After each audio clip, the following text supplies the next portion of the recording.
Here we will write a Python program to find even numbers from a given range and store it in list. So in comment line we'll write, first we'll define empty list, then we'll accept range from user. So first we'll accept starting number.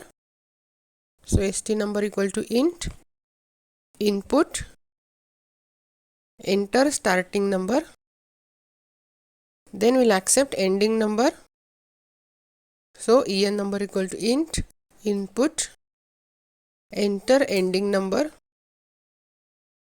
Then we'll use while loop.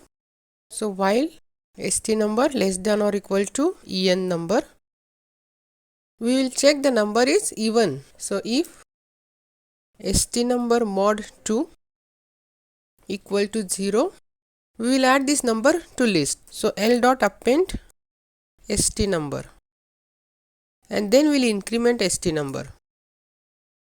Then outside the while loop we'll print message even numbers from given range,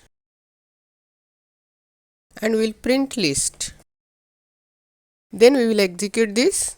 I will give starting number as 1, ending number as 10. It will print even numbers from given range as 2, 4, 6, 8, 10.